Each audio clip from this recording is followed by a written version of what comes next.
I want you to see my screen. I talk a lot about multi-purposing your material. So I wrote a book. I put cartoons in my book.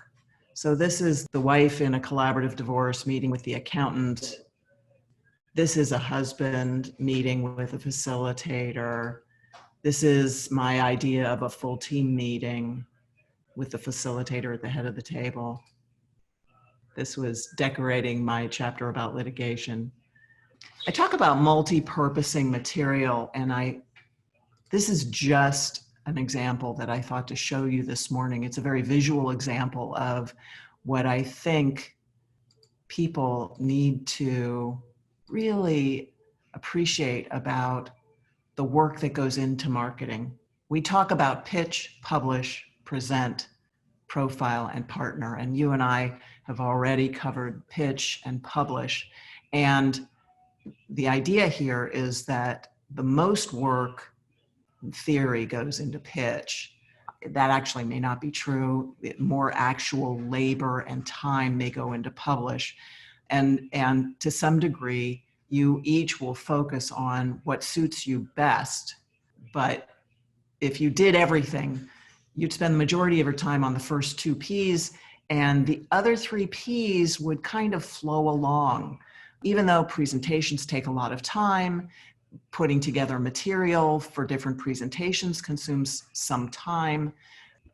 What you've published and what you've pitched will help you build those presentations and make that work so much smaller because you're going to repurpose work that you've already done. So that was a visual example of one of the first things that I did, that I personally did, was I wrote my book. I thought it was important to get that. Once I realized I had to do that, I thought it was important to get it out of the way. And I had already been blogging for a while, so it wasn't that difficult for me. I went to Fiverr.com, which is one resource. There are others online.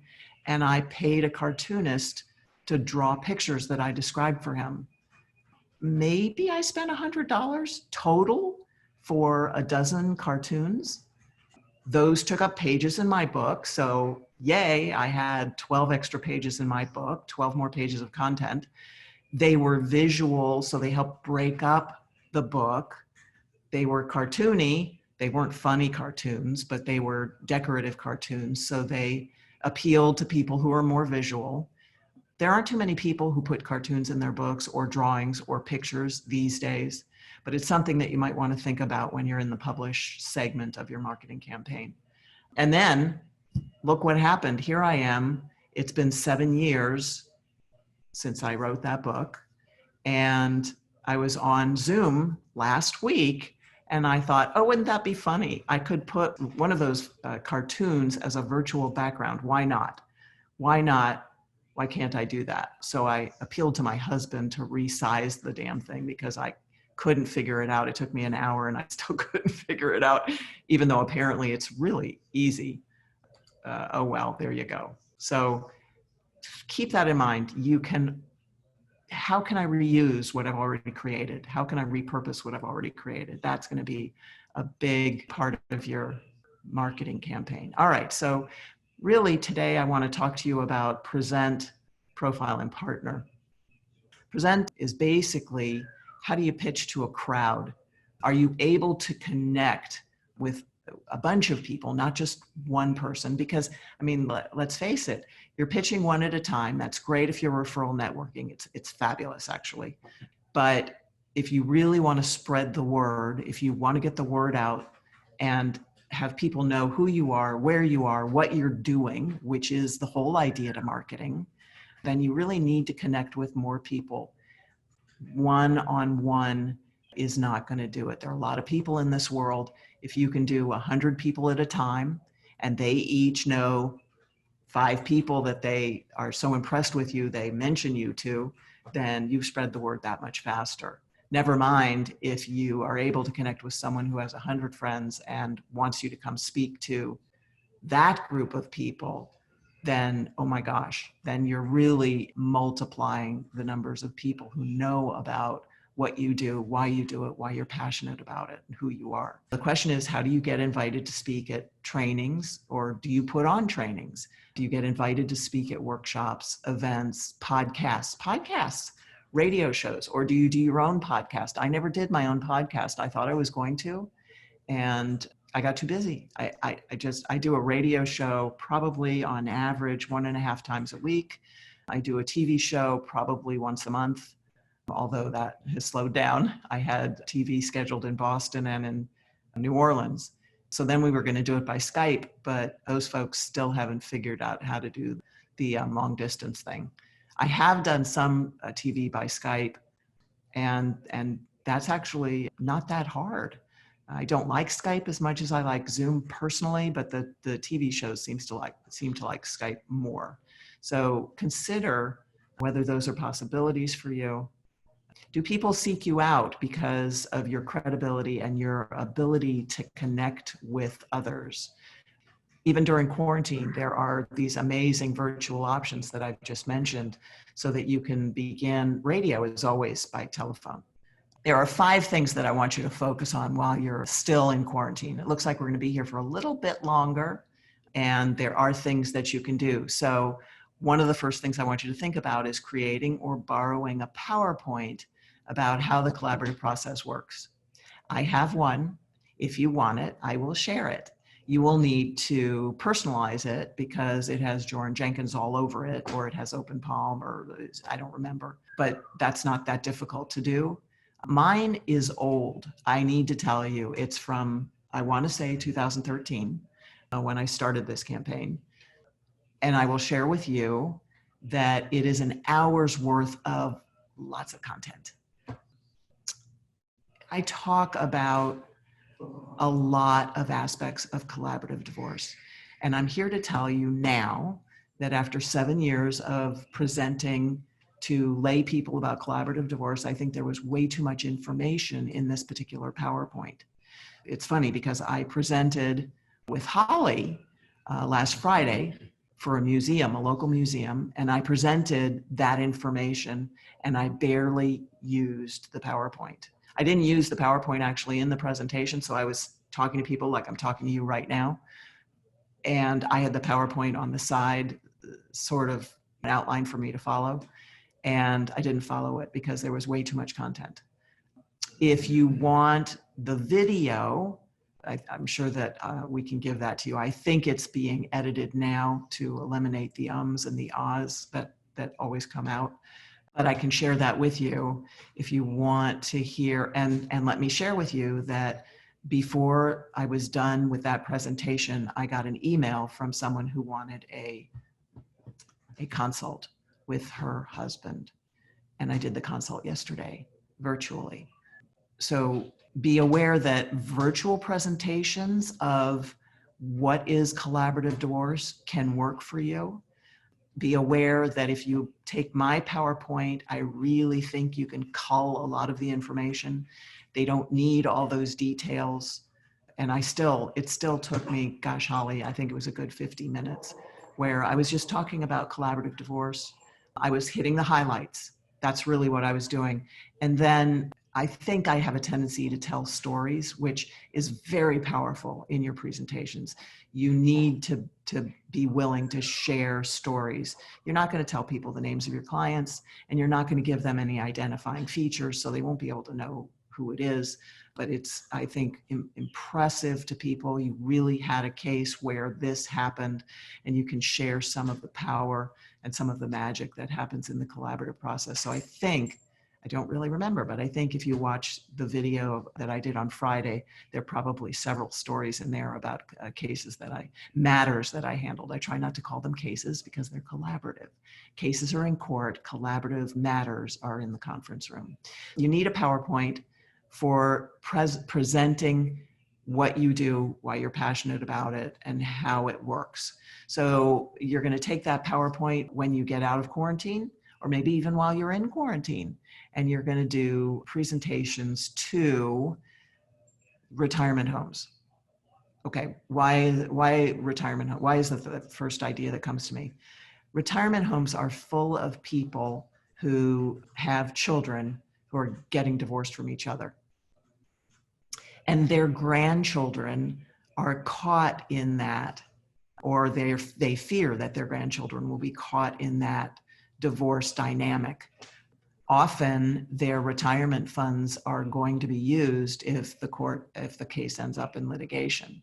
So I present to retirement homes because I'm going to get referrals to those folks' adult children who are getting divorced for two reasons. One, because they want to still be able to see their grandkids, and two, because they need to protect their retirement funds. They may not realize that that's what's going to happen, and so I kind of clue them in during my presentation about how litigation affects everybody. So that's that. You go to retirement homes, you go to Kiwanis clubs if they'll let you talk for an hour. You go to BNI with a 10-minute presentation. BNI once a year probably gives you a 10-minute platform to talk about your passion. So you cull that PowerPoint and you make it 10 minutes long, and now you've got 40, 50, 60 different types of professionals spreading the word about collaborative doors. There are so many different places you can go. I have a list. Actually, the list is in the book. The book is Changing the Way the World Gets Divorced, How to Market Your Practice. And it's actually, the list is in the pitch section because you're taking your presentations and you're basically giving a fairly long pitch. That's not going to be the only type of presentation you're going to do, though. You're going to make presentations out of the chapters of your book. You're going to make presentations out of your blogs. I did a blog on body language. Body language is super important, in my opinion, in the collaborative process. So I did a chapter in one of my books on body language, and I turned that into a presentation where I actually act out on the stage. And I can't do it here because we're virtual and you can't really see me, but I do the superwoman pose, this open-armed, wide-legged stance, and the whole room cracks up. But I feel better because it makes me feel good. And that's what body language is so powerful. Think about what types of presentations you can do. I have a list of 30 or 40 PowerPoints that I've already prepared. So think about what kinds of PowerPoints you can make. You're sitting at home. Hopefully you have nothing better to do. You may have lots to do. Some of us have lots to do. And I apologize if I sound like I'm downgrading your quarantine. Some of us have become full-time chefs and housekeepers and all of the extra stuff. So I'm not, but if you can find the time, now's the time where you can make a list of the types of presentations that you'd like to do. And we're talking hour-long presentations, maybe even half an hour. There are business groups that meet regularly that are always looking for presenters. You can present to your local professionals, your CPAs, your CFPs, your attorneys, your family lawyers, your not family lawyers. All of these groups are always looking for good presenters. Create a library of your PowerPoints and notice once you've got your pitch will permeate everything. That's why it's critical to have your pitch before you start publishing and then before you start presenting. Your social pitch has a bunch of different aspects to it. What are the problems? What are the solutions? Where's your passion coming from? What do your clients say about you? All of those, your answers to those, your pieces could each possibly promulgate a separate presentation. List the organizations that you can get yourself in front of. Who are you already a member of? What might you want to join? What organizations are your friends members of that they can introduce you to, that they may be looking for presenters and you just don't know it because they don't think to ask you. It may be that you need to send out a mass email to your professionals friends and say, I'm available to present. I'm presenting virtually. I'm offering, do what I do, offer a free webinar and get your name out that way. So list the organizations, what types of organizations. So we already talked about, I suppose retirement homes are, and I don't even know if we're calling them that anymore, assisted living facilities, whatever. I suppose those might be cultural, any kind of cultural. So, if you're Hispanic, do you belong to a Hispanic cultural organization of some kind? Political organizations, professional organizations we talked about, religious organizations, business organizations, social organizations. Are you a member of Junior League? Speak to Junior League. circulate your email that you are available to present on body language to the members of your junior league group. There's a lot to do. It doesn't take a lot of time to get that word out, to get that list out. It doesn't take a lot of time to prepare a PowerPoint. If you're not familiar with PowerPoint or a similar program, get familiar with it. PowerPoint has been around for a long, long time. There have been other presentation apps that have come and gone in the interim. Give some thought to whether you really want to learn a different presentation app, and then start thinking about new pitches. So you've got your core pitch. Your core pitch is really about the core of who you are, why you're passionate about what you're doing. But you've got a bunch of presentation pitches. So you have a different pitch for each of your PowerPoints. My body language pitch. You're going to have media pitches. So you're going to stay on top of what's happened. This is part of profile, actually. You're going to stay on top of what's happening on the front page, maybe not on the front page, on the inside page. And you may have different pitches that come up because of that. So we recently had a judge take custody away from the ex-wife. The parents were sharing custody 50-50 down in South Florida. And she was an emergency room doctor, and the judge considered an emergency hearing and gave full-time custody to dad while she was still working in the emergency room. That was kind of a dramatic decision. I am not going to opine on whether the judge was right or wrong, although I will share that his decision was stayed by the appellate court a week later. But it was at the top of the news.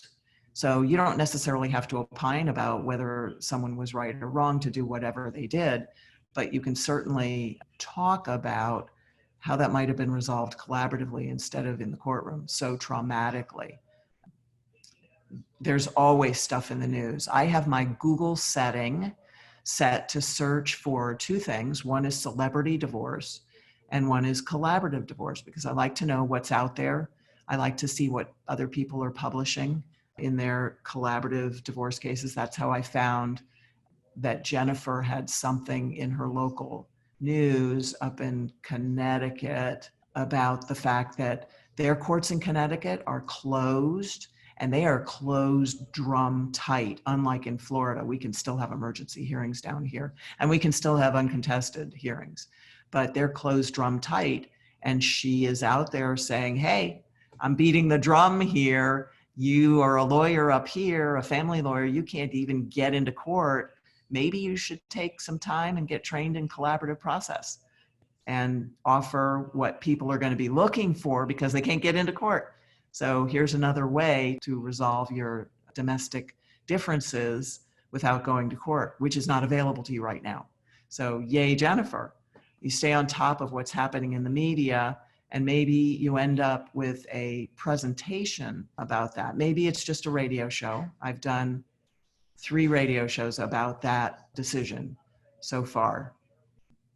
I started just when we got into lockdown, and I did a couple of blogs on how are people handling time sharing during lockdown. Some people, it hasn't made a difference. Some people have elected to have the kids stay with one parent the whole time. So I shared that in a blog, and then I thought, okay, well, this is a media pitch. Let me get that pitch out there. And I've done a couple of shows on that. But then this decision came out, and the radio people, the hosts, are much more interested in talking about the judge's decision. Your media pitch, by the way, is going to look different from anything else that you've ever written before, probably. You're going to have an intro paragraph. You're going to have a platform paragraph. You're going to have your thoughts about the issue, and then you're going to have a close. I have some samples, which mine is actually breaking the rules, but it's working. So I don't quite know what to say about that. You really want your media pitch to only be 1 page long. Now, having said that, these days, everything is by email. And a page, what is a page in email? What is a page in a Word doc? Well, it is a page if you tell it you just want to see 1 page at a time. So you could still abide by the rules. But my typical media pitch is a page plus a third or a quarter. And it still seems to be working for me. Part of the reason that it's so long is because I have more info in it than most people, because my whole marketing platform is done. I've got more achievements. I've got more books that I can mention. So there's all that. And that's my excuse, I suppose. In theory, you won't have that much stuff, although some of you do already. So there's that. I had this idea that I should talk about something that seemed to be of interest to me. It was of interest to me, let me put it that way. And it was of interest to me. And so I did a media pitch on it, and lo and behold, I got a TV show out of it. Let me put it that way. I got a bunch of radio shows, but I actually got a TV show. So I had this concept. The 4-day work week seems to be on the rise now. Never mind the quarantine. This was before the quarantine, because now I'm going to suggest that a lot of employers have discovered that their employees can work virtually. Not all of them, but a lot of them. So I think we're going to see a rise in virtual employment. But for now, what I was talking about was the fact that a 4-day work week actually may help ensure that marriages stay marriages. So I don't think as divorce lawyers, we always have to talk about divorce. I don't see any reason why we can't talk about how to keep a marriage together. After all, we know what causes divorce, right? So why not talk about what can keep a marriage together? So I did this whole thing about 4-day work weeks and how they make marriages better. You can see, here's the opening. It's a little description of who I am. Here's the pitch. How would you like a 4-day work week? Fantasy becomes reality. There are a lot of benefits. Then you ask some questions. And what you're telling the person that you're pitching is that I can answer those questions. And then here's my background. So, and it is longer. I'm looking at it now. It's gotten longer over time. So I talk about the blogging. I talk about Wasser's review of my book, and then my history. And that's a big piece here. You can see that. So, and then to the degree that you can, if you've already done a radio show, pop it in here so that they know what they're getting. If they call you, they can trust that you can speak fluently and fluidly on a radio show, and then how to contact you. So that's what a press pitch would look like, something like that. Keep in mind that when you're pitching the media, you're not pitching, in theory, you're not pitching yourself so much as you're pitching what you do, who you are, and why you're passionate about what you're doing. And what you're doing basically is positioning yourself as the expert on it. Now, I know that a lot of you are thinking, I know this. I'm not the expert. There are people who know more about this than I do. I will tell you, this is funny. I've never told anybody this other than my husband. Years and years and years ago, the television program, whatever it was looking at hiring somebody to do TV news, to host a TV news show. This was before we had those things. And I was offered the job. I can't remember how I had the connection. I was still teaching law school, so it was over 25 years ago.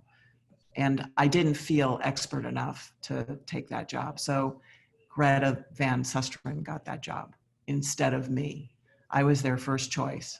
I did not think that I was the expert, and I was wrong. There's no reason why you aren't the expert.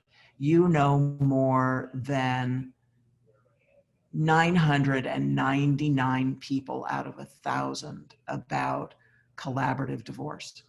You are the expert, certainly in your community, possibly in your state, possibly one of the experts, why not, in the world.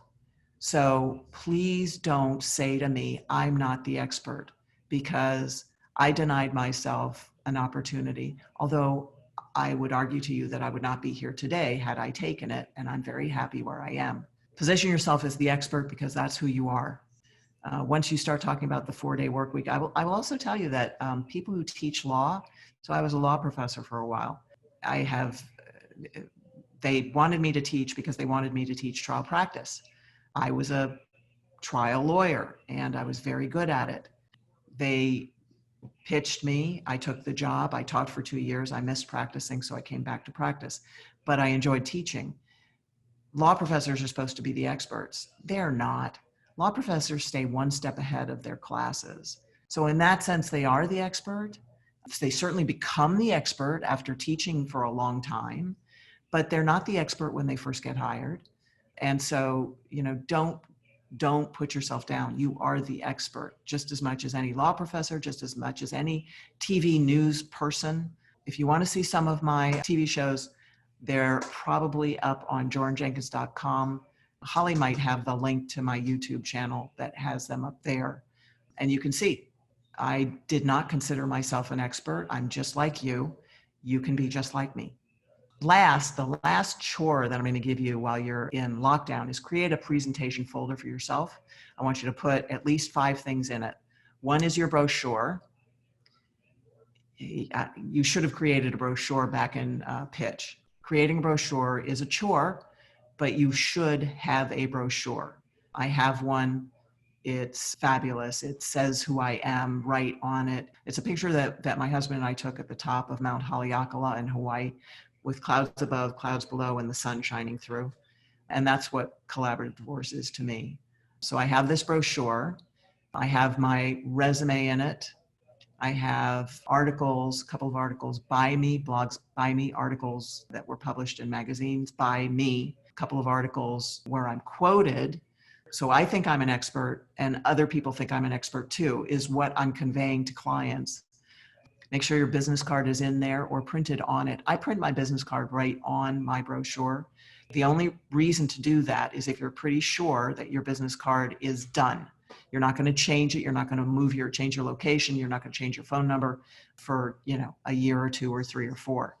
I printed 1,000 brochures, and I'm just about getting to the end of them. So make sure that if you put your business card printed on the brochure, that it's the card you're going to be using for a while.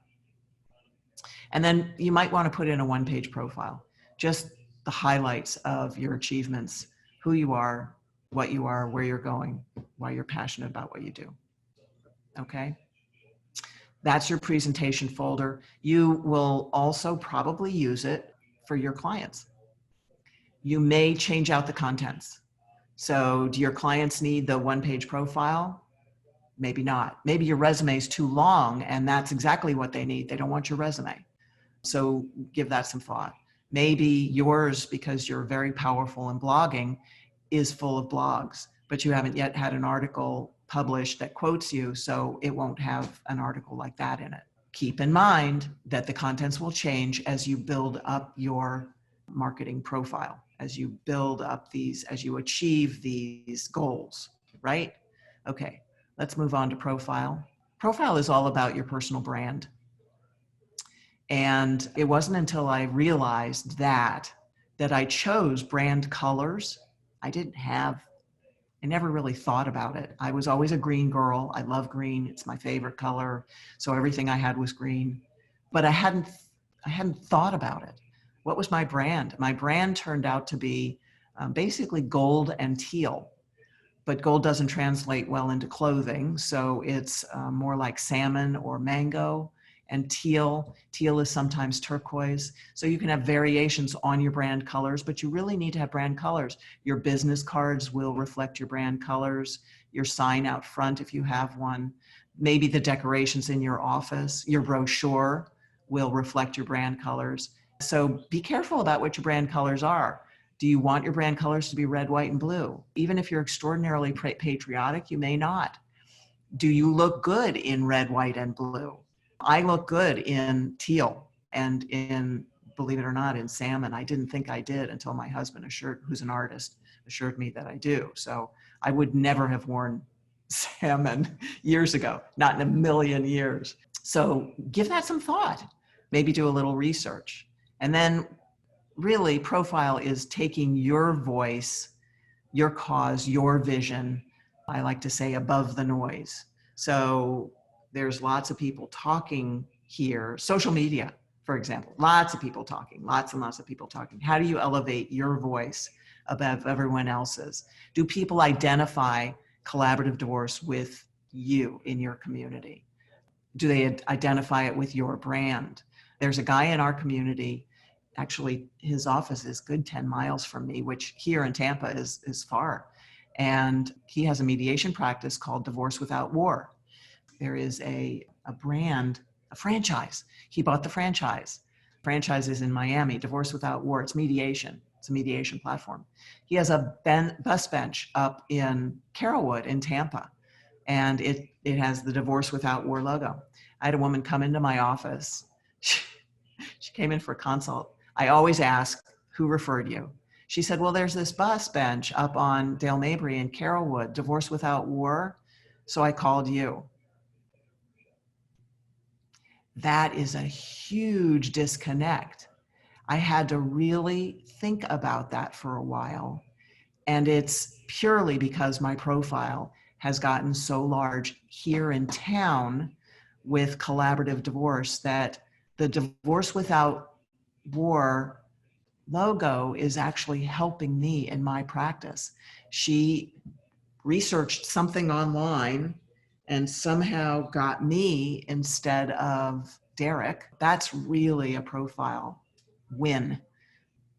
You really need to be the face and voice of collaborative divorce in your own community where your clients are going to be coming from. Let me tell you this. I did the TV show in Louisiana. I got a phone call from someone in Louisiana who wanted a lawyer there and wanted to know if I had an office there. And I said no. So I referred her to a collaborative divorce lawyer in New Orleans, someone who had taken their voice and face above the rest of the community. So I knew who she was, and I referred her a client. So if you can work that hard and get your voice and face known outside even your own community, now you're really, really empowering your own profile to do work for you. So what apps are you on? What's your social media presence? Are you on Facebook? Are you on LinkedIn? Are you using Twitter? Are you using Instagram, YouTube, Avo, Google+, Pinterest, SlideShare, Blogger? Do I do all those? I can't possibly do all those. Pick a couple that you're comfortable with and work those hard. So I work Facebook, I work LinkedIn, I work Avo. I'm a lawyer. If you're a lawyer, Avo may work for you. We get a lot of clients from Avo, strangely. Now, did I pay for Avo? No. For years I was on Avo and all I did was answer questions. When I realized how many referrals I was getting from Avo, quite a few, I actually started paying for Avo, and I doubled the amount of referrals I was getting from Avo. I don't think that if you just pay for Avo, it's going to help you a whole lot, to be honest. I think that if you work Avo and then pay for it, it helped me a lot. All of a sudden, it was helping me by working it, and then I decided to pay for it, and I think it's costing me about $200 a month. So it's not hugely expensive, and it might be worth it to you ultimately, but you've got to do this groundwork first. You've got a year's worth of work to do. If you do everything that I tell you to do, if you buy the toolkit, a lot of the work is done for you because I share my presentations. I share things that I've already created that you can just personalize. You don't have to create them from scratch. And I have the weekly steps laid out for you. So everything I'm talking about, I work you through the program week by week by week. And if you do everything in a year that you need to do and then pay for the subscription or whatever it's called with Avo, then you're going to see some heavy duty results.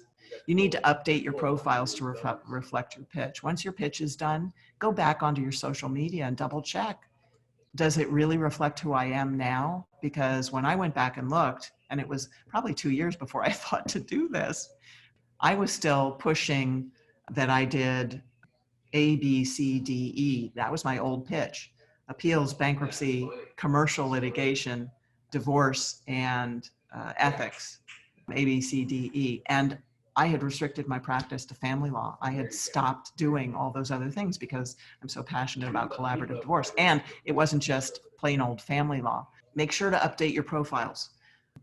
Once you start blogging, if you aren't already, look at whether you can post some of your blog materials on LinkedIn, on Facebook, maybe shorten them up a bit.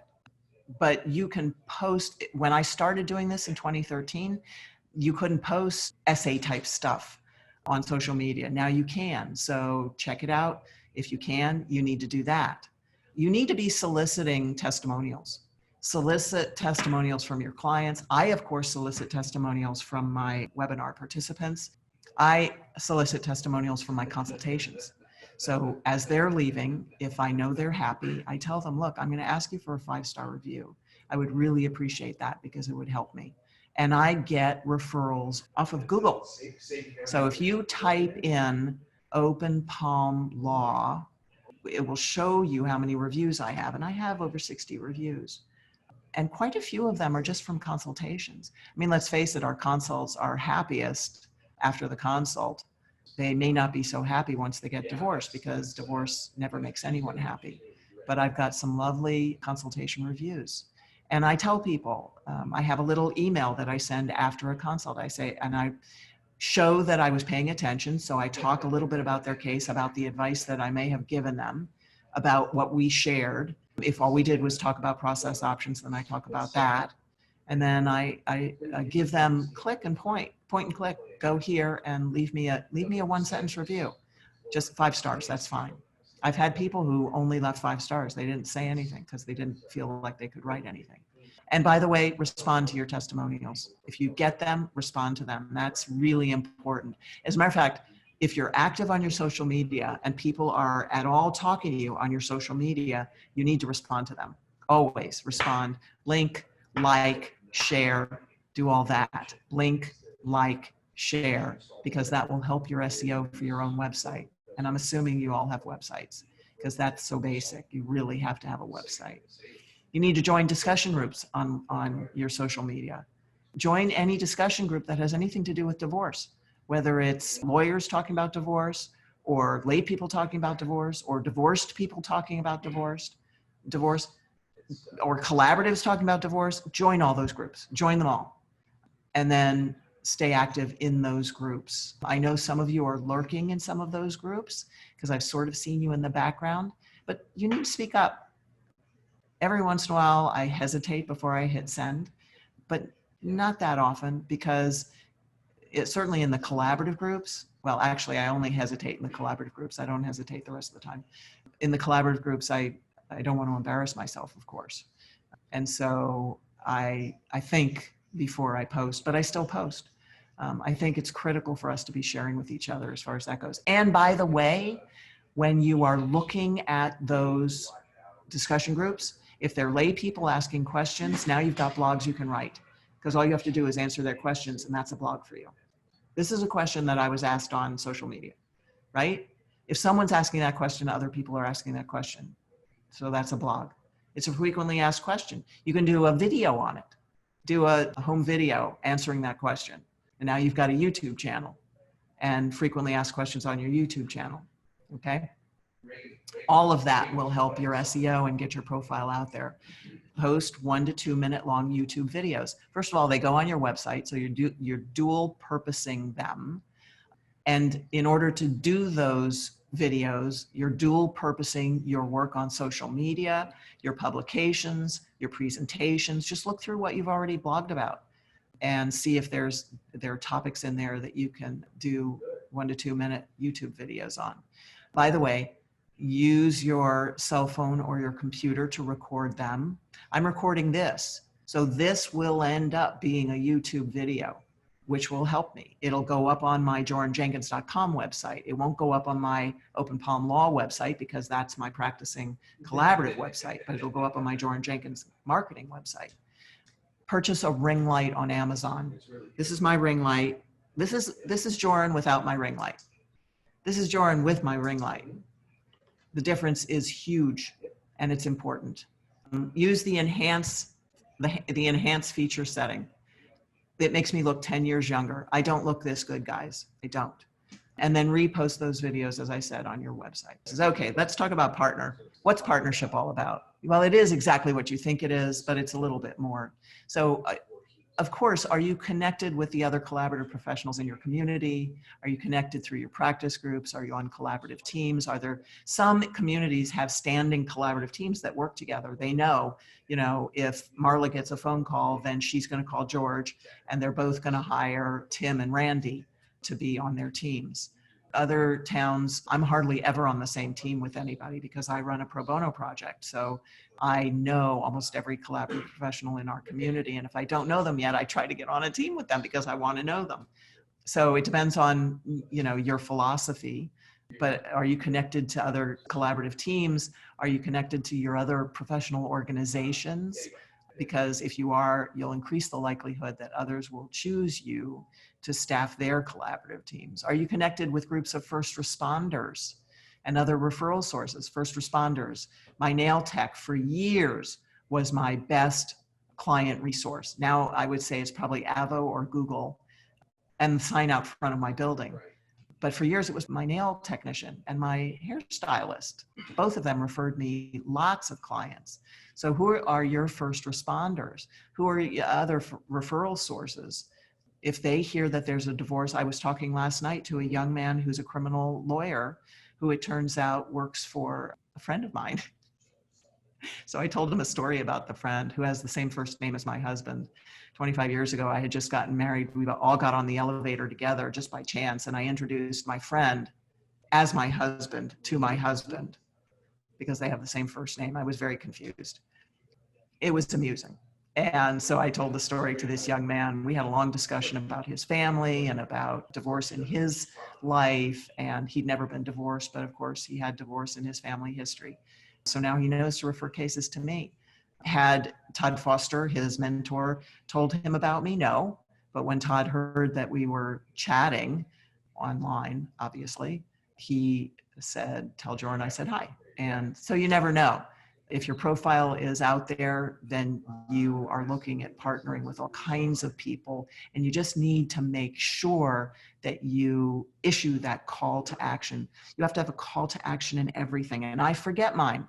I'm just as human as you are. At the end of this, will I remember to ask for a testimonial? Well, thank goodness I asked for it already. I probably should remember to ask again because your call to action is very important. Will I remember to tell you, go buy my toolkit? Will I tell you, go buy one of my books, go buy, marketing your collaborative practice? Those are calls to action. Your call to action primarily at the beginning of this marketing campaign is send me clients. Send me anyone you know who's thinking about divorce. Have them talk to me first. I need to get to them before they talk to a litigation lawyer. It's critical that they talk to me first. I did a consult yesterday with a husband and his wife. The husband has been talking to me for 2 years. The wife was, yes, I want a divorce. No, I don't want a divorce. Yes, no, back and forth, back and forth. The husband was asking me for advice. I got them in marriage counseling. I did everything I could to help them stay married. She went to a litigation lawyer. She comes back to him and she says, this is what we're going to do. We're going to get divorced and I'm going to file a petition and I'll give you a settlement agreement and you'll sign it and maybe you'll take it to Joryn. He said, let's talk to Joryn. So we did a process consult day before yesterday. We talked about processes. We didn't just talk about collaborative. And ultimately, I think what they're going to choose is to hire a couple of neutrals first and then come to the lawyers towards the end. So they're creating their own process. I help them come up with that idea. I don't know if it's a great idea yet. I've had 2 couples decide that in the last couple of weeks, that they want to hire the neutrals first. So we'll see what happens. But, again, it's all about getting the referral in the first place. The husband that I was talking to you about, who brought his wife finally into the room, had been talking to me for 2 years. He was referred by another professional in our community who does a lot of public speaking, and I met him through the public speaking circuit. So what do you do to partner? The first thing you do is you list your key contacts. Just go through your directory, list everybody you know who might refer to you. Arrange virtual one-to-ones like the one I did last night with this young criminal lawyer. Look through your social media contacts. I don't know if you're already big on Facebook. You may have a lot of people there. Can you sort on Facebook by mental health, by CPA, by CFP, by profession? I think you can on some sites. You might want to sort there and see who you know, who's local. Who's local? Do they have to be in your town? Or are you now doing collaborative divorces virtually like we are in Florida as of the last 4 weeks? And I can now partner with anyone in the state of Florida. I've already done a divorce with a gal out of Stuart, Florida. She appeared virtually. So I know we can do it. And we're doing a couple of cases right now virtually, although everyone is here in town. So think about your social media contacts too. Don't leave them out. Seek out a mentor. You may want a mentor in your life, a collaborative mentor. Does that person have to be local? No. It can be somebody that you admire. It could be Ronowski. It could be Stu Webb. I don't know. They may be available to mentor people. I know they're available in their own communities because I know they're both active in the Minnesota Collaborative Group. So ask for advice. Offer to blog or to co-author with your mentor. Offer to conduct trainings, seminars. Offer to conduct trainings, presentations, seminars, workshops with the mentors that you choose. And you may choose your mentors because you know that they do this stuff. And so you want to be connected with them because you want to improve your present forte. Why don't you reach out to mentor yourself? Are there younger collaborative professionals in your community that you can mentor? And when I say younger, I don't mean younger in age, I mean younger in collaboration. Are they less experienced? Can you mentor them? Offer the same opportunities that you were going to ask from your mentors, offer to co-author with them. I've done that, and to both of our delight, I co-authored a piece about statistical results with a CPA collaborative professional in our community. That's the only one that comes to mind right now. I mean, I co-author all the time, but that's the blog that specifically comes to mind. I reach out to other professionals to co-present. So reach out to other professionals. So I have a guy who I work with to professionalize some of my videos, not all of them, who is huge into video. He's very, very, very experienced. And so I did a presentation with him. In fact, he will be presenting through IACP in May. So look for that. If you're a member of IACP, which you should be, look for that. His name is Tony Rockcliffe. And so I've arranged for him to present through IACP, and he'll be offering a training on video opportunities. Volunteer for collaborative committee work. That will help get your name out. And that one's kind of obvious. And then you should offer virtual trainings in your community, in your collaborative and professional communities. So not just to collaborative people.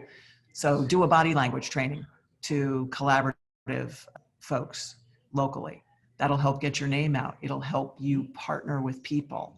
If they understand that you're the expert on body language, then they're going to respect your abilities more than they do now, and you're going to elevate your profile.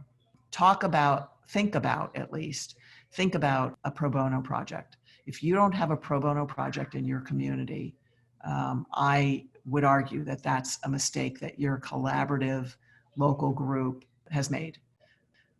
I have gotten probably half of my experience only through my pro bono project. And I now mentor teams. In fact, this is awesome. A consult that I did with the transgender clients, only one of them is transgendering, but that's how I'm identifying them. They asked me if I would mentor their team, which was amazing to me because I mentor the pro bono groups, but I've never been asked by a lay person to mentor a team. And these folks have enough money to pay. And I said to them, you really want to pay an extra professional to be on your team? Because they were trying to decide which of them would retain me. And I said that if you can't decide, then it's the person who called me. But it's really and it wasn't the transgendering person who called me. And I've done work for transgendered people before. And so the transgendering person really wanted me, not so they, in the moment, they said, well, why can't we have you on the team kind of calling the shots?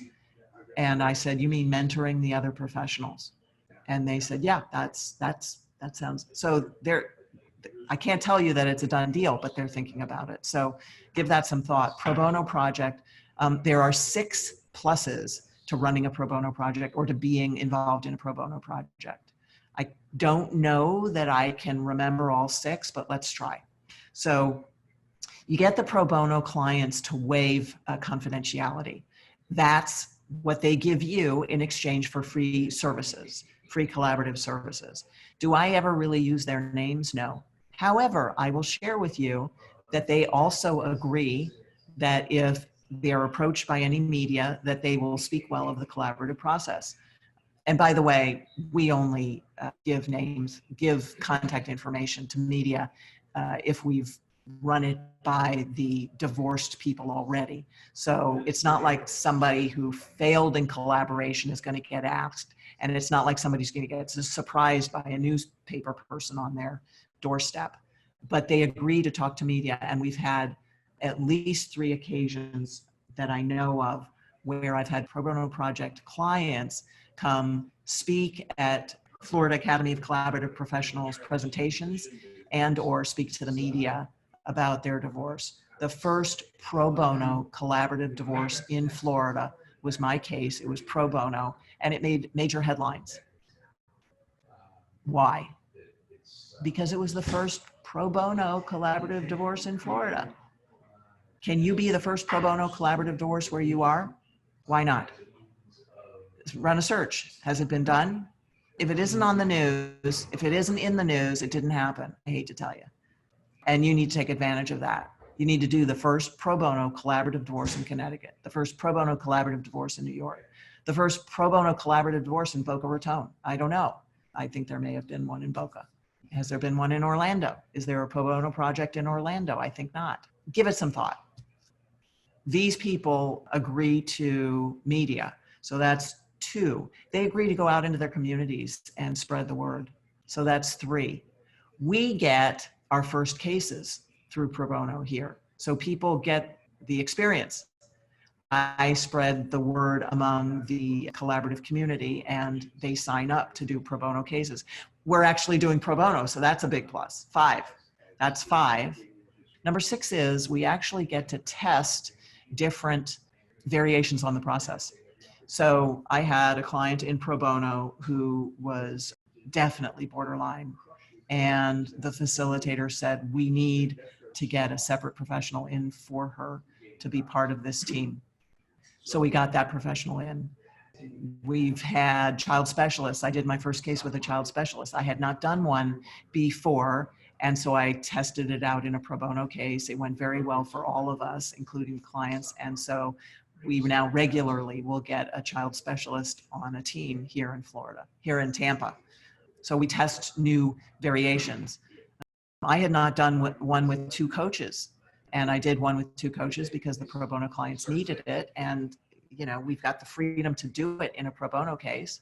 So that is all the reasons why you should give some serious consideration to running a pro bono project, not least of which is you'll get more experience, and that's what we all want.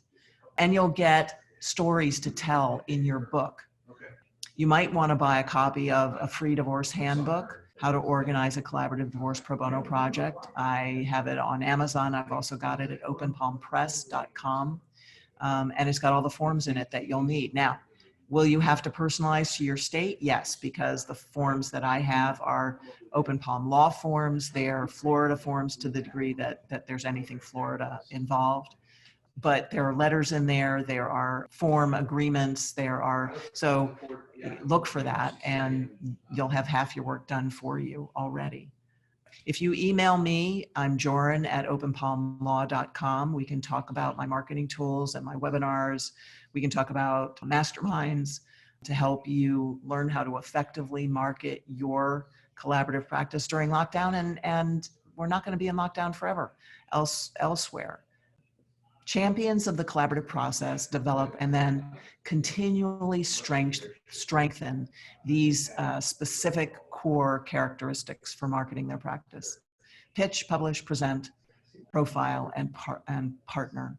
Those are the basics that will help you become a collaborative champion. There's plenty of room for you. You are the expert, and we're all working towards that tipping point when John Q. Public knows his divorce process options already and comes into your office and says, no, we don't need to talk about those other things. I want a collaborative divorce. I've had that happen more than once now. The first time it happened, I was a little shocked, but then I realized, no, this is a lawyer, and so he's done his homework. But it's now happened 3 or 4 times where they've stopped me. I don't want to spend time talking about the options. I want a collaborative divorce. I've already talked to my wife. Or we're both here because we know about our options. We want to talk about putting together a team. How do we go about doing that? That kind of thing. And that's where we all want to be. So consider that, and please reach out and leave me a testimonial somewhere. Send me a testimonial by email.